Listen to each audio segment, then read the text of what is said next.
G'day, Rob here. Today I'm servicing my 2013 Hyundai i30. It's 1.8 litre petrol. I find it's easier to have a cheat sheet, which is basically all the parts, all the bolt sizes, basically everything I need to know before I start the job is on here. Got all the car information as well in case I need to order anything. So easy. Now before I do anything, I put engine oil flush into the engine and run it for 15-20 minutes. Look, you could drive on it if you had to, but you don't need to. Just what I find is if start the car up,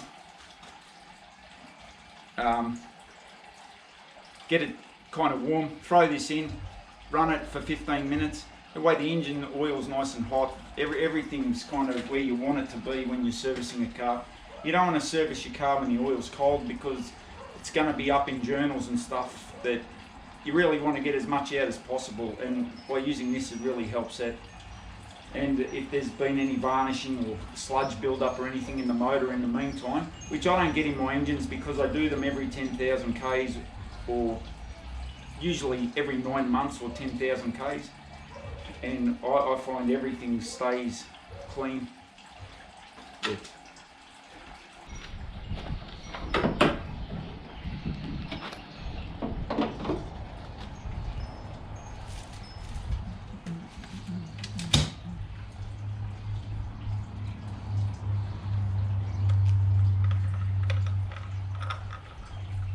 Now you want to make sure you never take this off while the engine's running, because you're going to end up with oil and crap everywhere.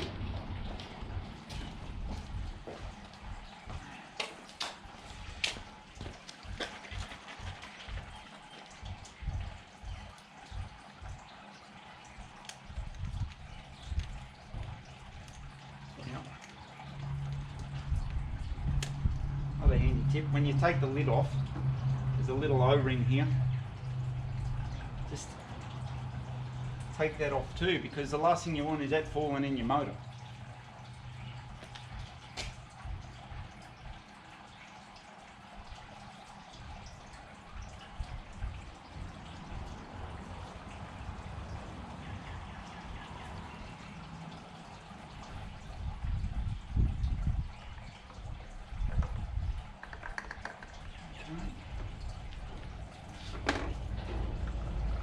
Put your cap back on.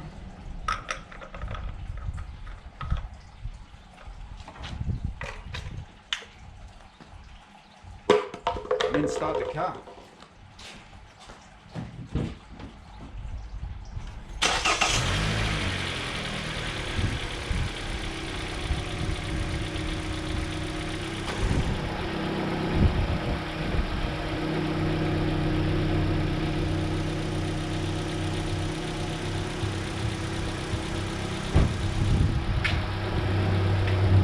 It's 10 to 12 now, I'll come back about 10 past.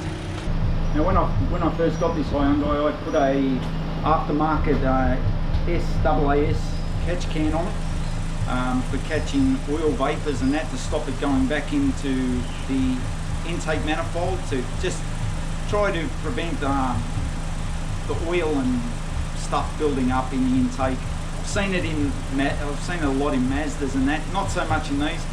Direct injection cars, anything direct injection, I would recommend immediately. The very first thing you do when you get a direct injection car is to put a catch can on it, because in normal cars you have injectors that feed into an intake manifold that clean away all the oil vapor and fumes, and any oil buildup that could happen, it gets flushed away. Every time the injector squirts, it cleans any oil debris off the intake. Now on direct injection cars, because the injectors are directly into the cylinder bore, the intake manifold doesn't get any fuel on it. Some of the newer cars have a dual injector to try and get around this issue. So they'll have an injector, two injectors on each port, one that goes directly into the bore and the other one that squirts into the intake manifold to clean away the oil vapor, because it's in the newer cars, in direct injection cars, it's come up as a massive issue because the oil vapor over time will build up and turn into sludge and completely block the air intake into the engine and making the car run like rubbish. And like I've heard of cars at 50, 60,000 Ks needing very expensive intake manifold work to clean all that rubbish out. So so the catch can, what it does, the vapors come into the catch can, they go through a filter, and then only clean air goes back into the intake, eliminating any chance of getting oil build up in that intake and blocking everything and fouling everything up. Now, just while the car's still warming up, I just pop this cover off. There we go. They hold on pretty good.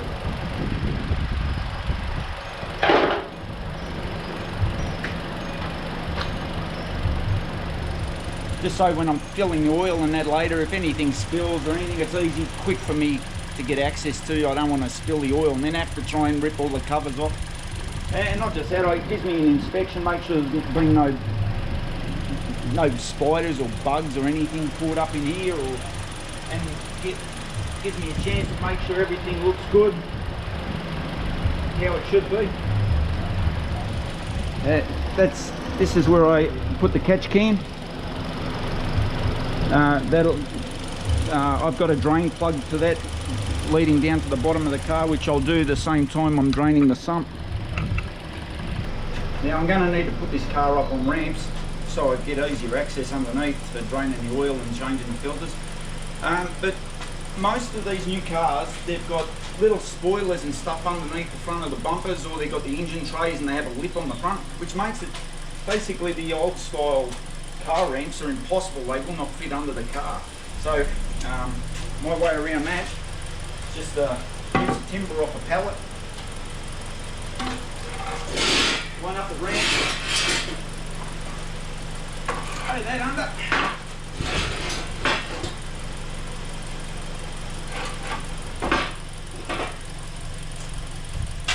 and just a brick underneath the piece of timber so it doesn't snap. And that'll be enough to get me up the ramp. Now this is the oil I use in this car. It's a Newline fully synthetic 5W30. Now with high quality oils like this, and because the car's serviced regularly on time, usually before time, you can do 15,000 Ks in these cars before you have to service them. But like I said, 9 months, 10,000. Mate, look, I always buy my oils when they have super sales on. Now, people say because you use such good stuff and you're servicing on time and everything, you don't really need to use an engine oil flush, because the detergents and everything that are in the new oils and that do a good enough job. Look, the stuff's $10 regular price, right? Usually I'll go in the store when they've got like a 30% off. Sometimes you get even better than that. So you pay $7 for the bottle. It's a no-brainer to me. If you do it, it does. Look, the car yard said to me once when I asked them, do they use engine oil flushes and stuff, and they said no, not till the car's got like 100,000 Ks on it. To me, it's kind of almost silly. But why wait for something to get filthy to try and clean it? You're better off, if you wipe the tray every day. Better to do that and have it always clean than let it build up to something that then becomes an issue. You got to remember too, the car yards, they don't want you to own your car forever. They want these engines to pack it in so they become a nuisance and expensive, so that you'll buy a new car. Now, when I buy a car, I don't want to have it fail on me. So I always make sure I do the preventative stuff and go the extra mile, so that I'm not going to break down on a highway. If something goes wrong with the car, I've generally got a pretty good idea, what's going on with the vehicle at the time. So far, since I've been doing this for the last 20 something years, I haven't been in a breakdown situation.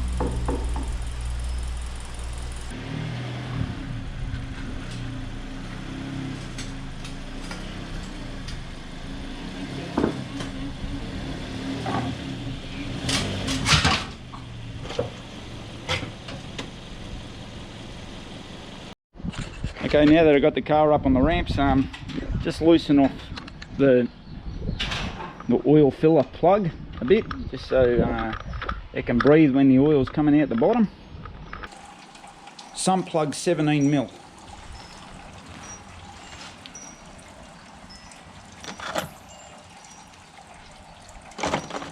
A breaker bar.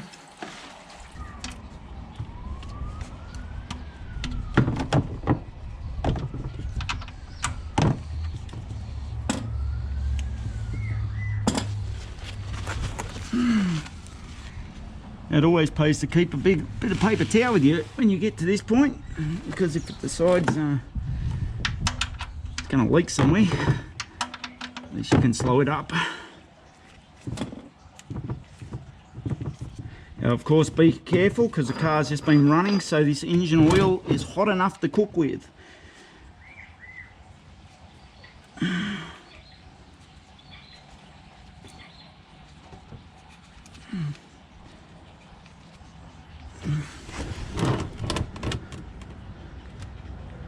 Now keep in mind that the oil is going to gush out that way, so make sure you got your tray in the right place.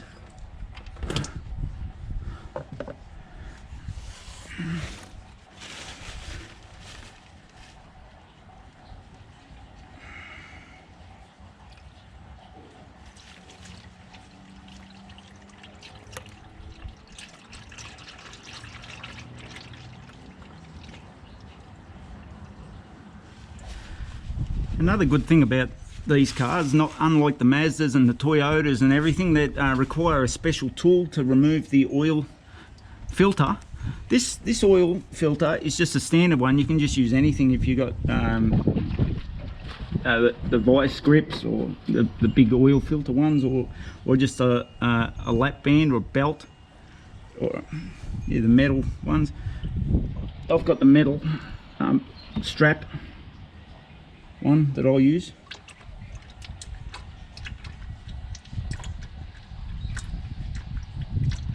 This oil looks pretty good.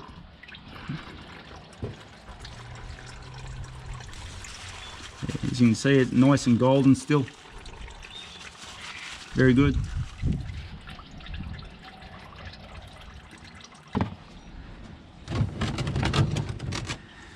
You should be able to move the oil container underneath so it can still collect from the sump and the oil filter.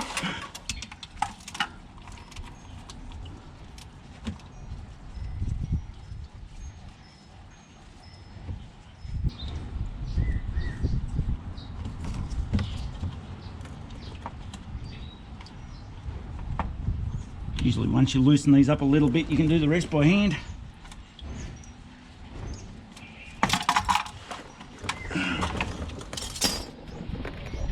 Okay, now what I'm going to do, just to play it safe, I'm just going to drop the bolt back into the sump for a second, just so I can put this under the oil filter absolutely.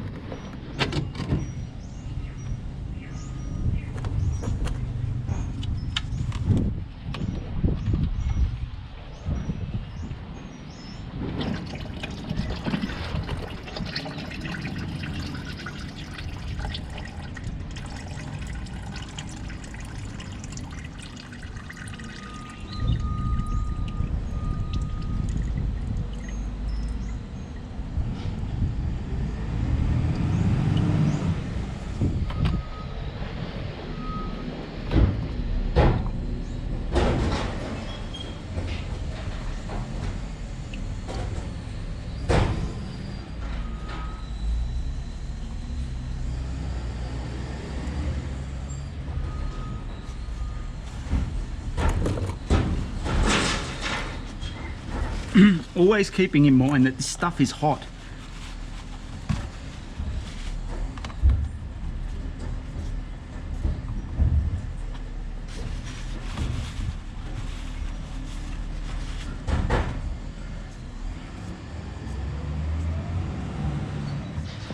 And like I said earlier, it's how you want it, because the viscosity in the oil when it's hot makes it really runny, so easier to clean, like easier for it to run out of the motor and you're going to get a much better service.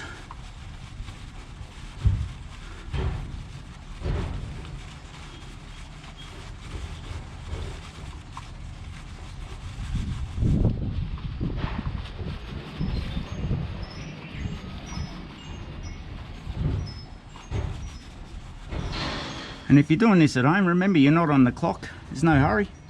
Take your time. Make sure you do everything properly.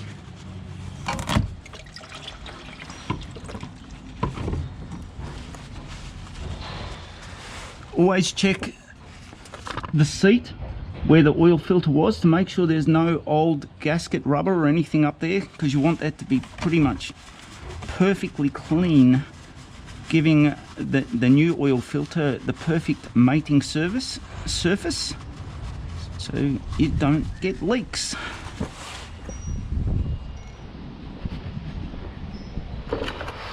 Now also up there you'll see that I have a hose with a tap on it, and that is connected directly to my catch can, so I can empty that and see whether we've collected anything.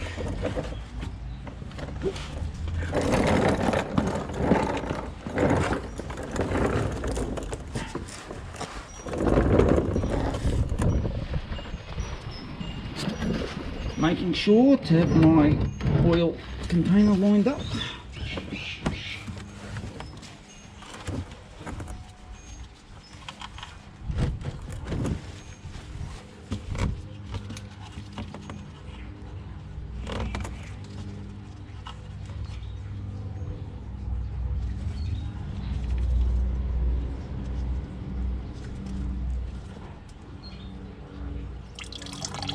Okay. Now that oil in there that you've just seen come out of there, that would have been oil that would have been pulled back through the intake manifold. So, and by running the catch can, it's caught all that vapor, it's turned it back into oil, and that's what we've just released from the can, which is very good. A lot less chance of fouling up your spark plugs and getting crappy, bloody,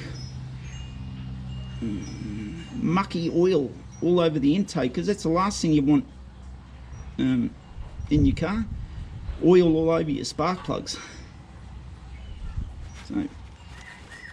So go back, release this sump plug again, so it can finish draining off.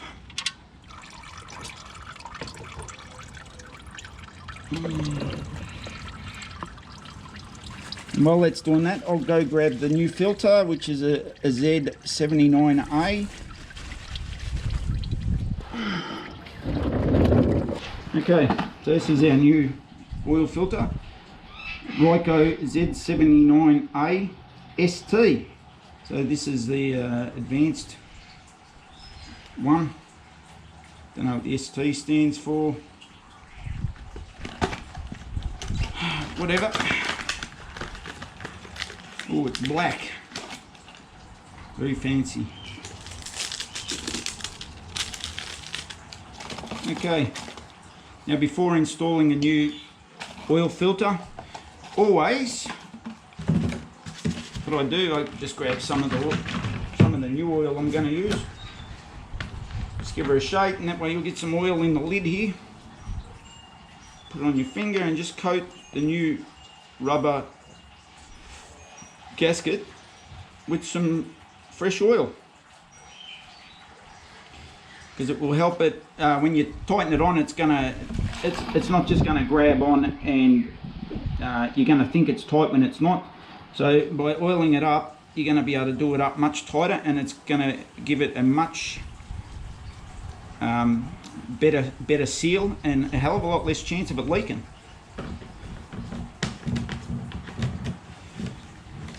That's the last thing we want, oil leaks. And like I said earlier, you just want to make sure the surface of that is clean, which it is. A little bit of oil on there, it doesn't matter. And that's the tap for my catch can right there beside it. Okay. Okay. Okay. Let's put the filter back up there. You just make sure she's not cross-threaded. It should be very, very easy to do up until it hits the engine block.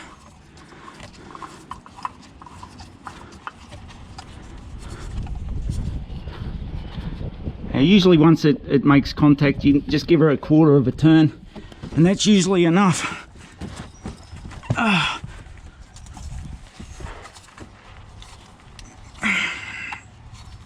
Yeah, so that's enough. Of course, we'll be coming back to make sure there's no leaks on that when we refill the oil and restart the car.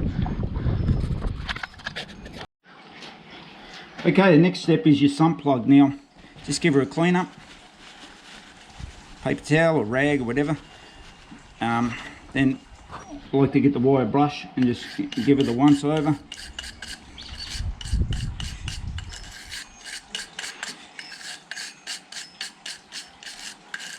Just inspect the threads, make sure everything looks nice and clean. Now, this crush washer looks still in very good condition. Look, I to be honest with you, I only ever change these every second time, unless they're mangled, where this one isn't. This one's still in very good condition. Now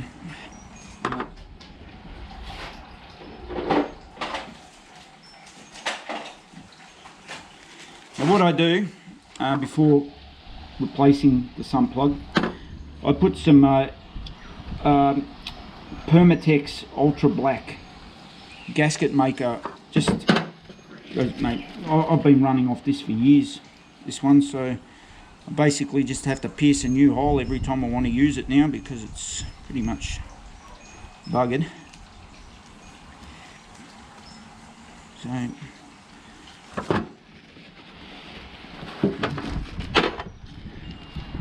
give me a squeeze of fresh stuff. And what I do, I just run it around the thread.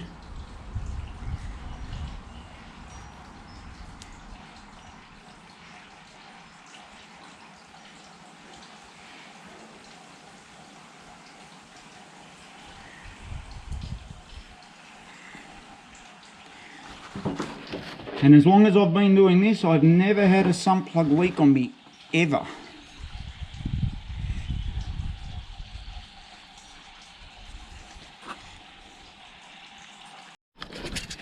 Okay, so looking back at the cheat sheet, the oil capacity is 4 litres.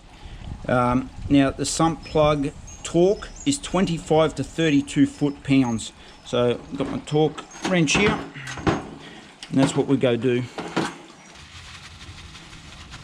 Just make sure we give that a good clean. Make sure there's nothing left on the surface of the sump there, because we want a nice flush finish so we don't have leaks. Put the bolt in.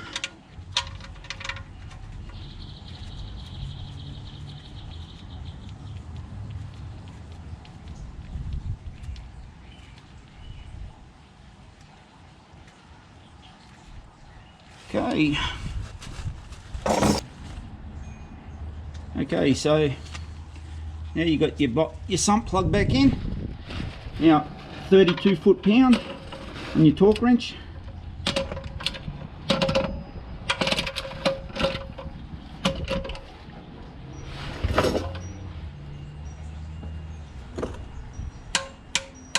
And there she is. And that's enough.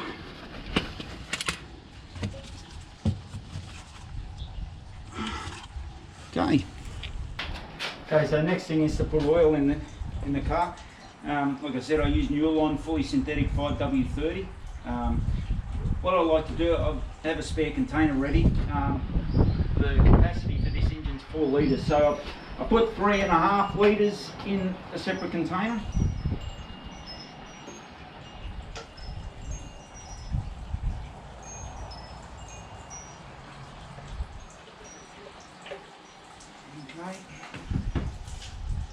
It's 3.5 litres.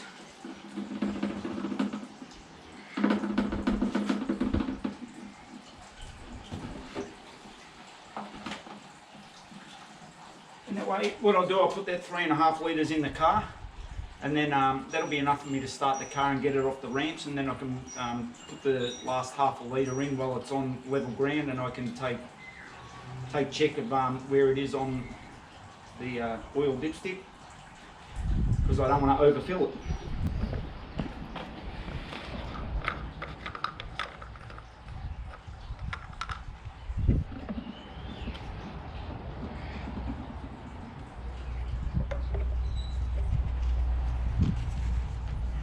One, 2, 3.5.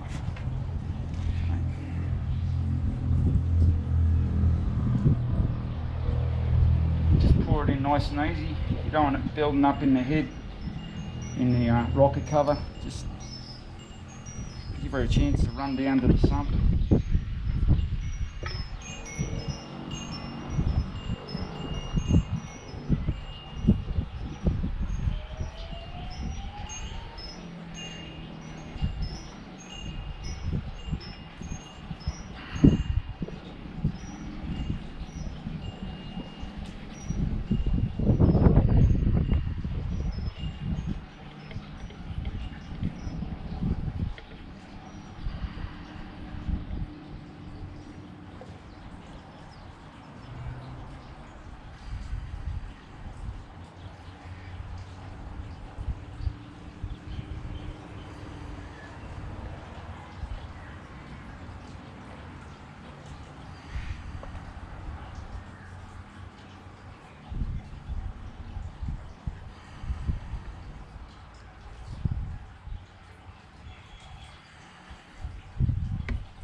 Now, remember, put your cap on, even though you're not finished, because when you start the car, you don't want oil going all over the place.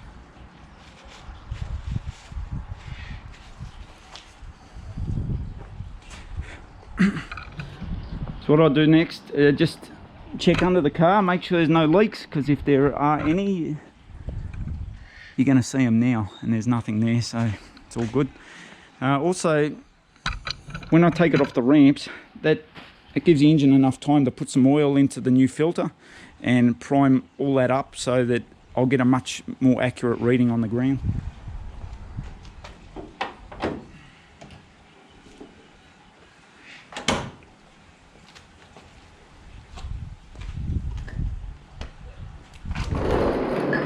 Always check that there's nothing around your car that you're going to hit.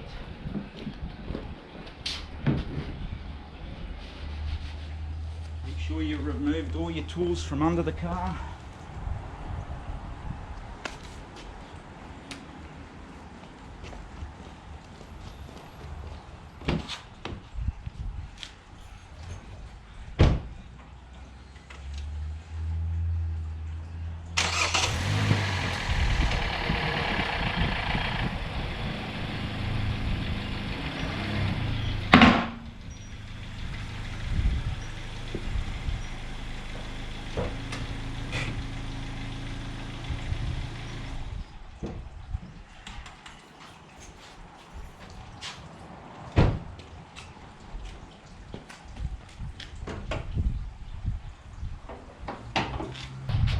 I'm just going to prime up another half a litre into here.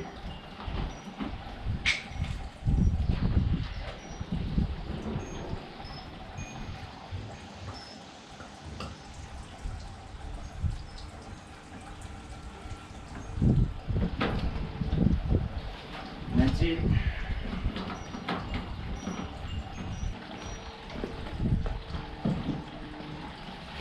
Next step, we'll just pull a dipstick, wipe her off.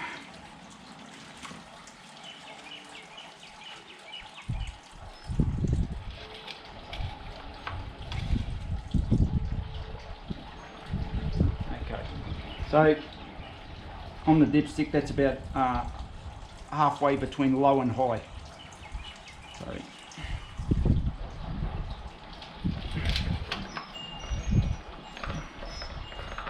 now what we'll do, we'll top it up in increments.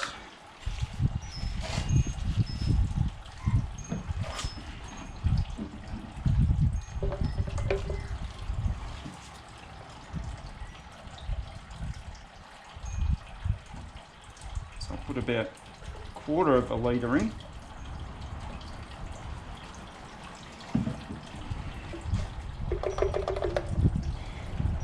Keeping in mind too, because the oil's new, it can be very hard to see on some dipsticks I've noticed, especially the Mazdas.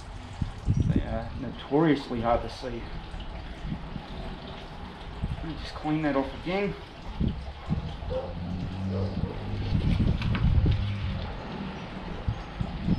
Okay. So it's 3/4 to full.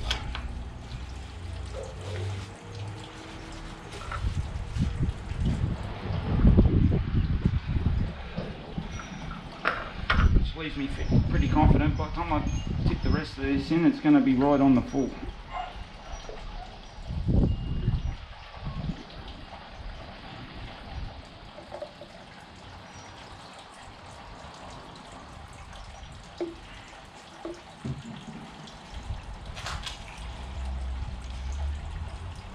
You always wipe your dipstick down, just in case sometimes when you put oil in, it'll surge up the pipe and it'll give you a misreading.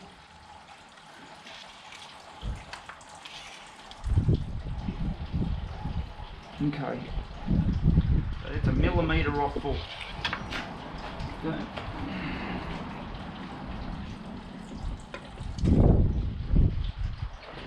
So this is exactly 4 litres I've put into the engine now.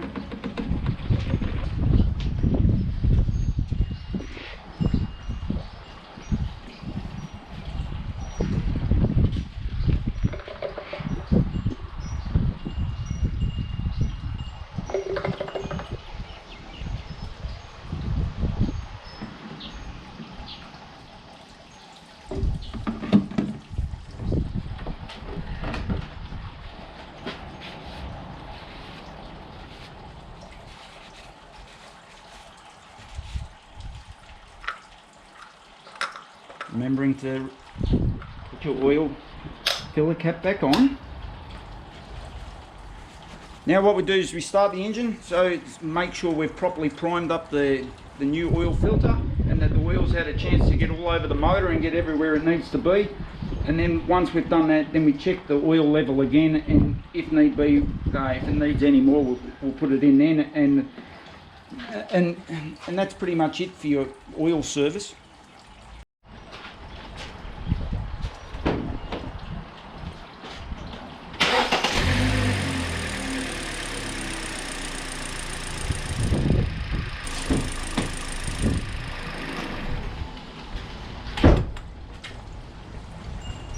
So I've just let that run for 1 minute, which is plenty time enough for the oil to get where it needs to go. Now, start. What we want to do is just give the car a few minutes just for all the oil to settle back down, so then we can get an accurate reading on the dipstick. So I'm just going to top up my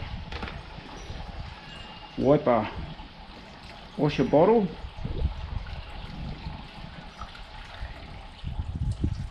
Now, there's another tip. I only ever use water in my washer bottle. I find that when you use the windscreen washer solutions that they sell, that there is some caustic material in most of them, and what ends up happening over time is when you put your washers on and it goes up and goes over your roof, slowly but surely eats through the clear. Now, if you ever see cars that aren't usually that old, and you'll notice that all the clear has started peeling on the roof of the car but nowhere else,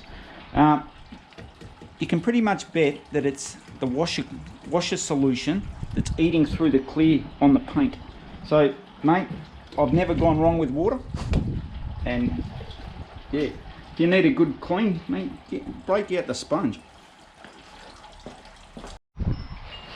Okay, so now the car's had time to sit, I just come over, check the dipstick again. Looks clean. Re-dip it, and we're exactly on the full mark.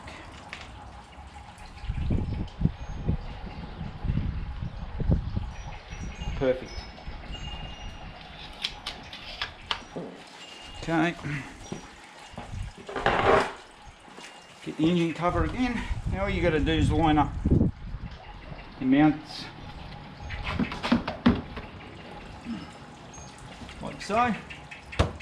Tap, tap, tap, tap. That's it. Just check everything. Make sure cap's back on. Also good time to check the coolant, which is on full on this, so it's perfect. Air filter's right. Okay. And that is oil service completed.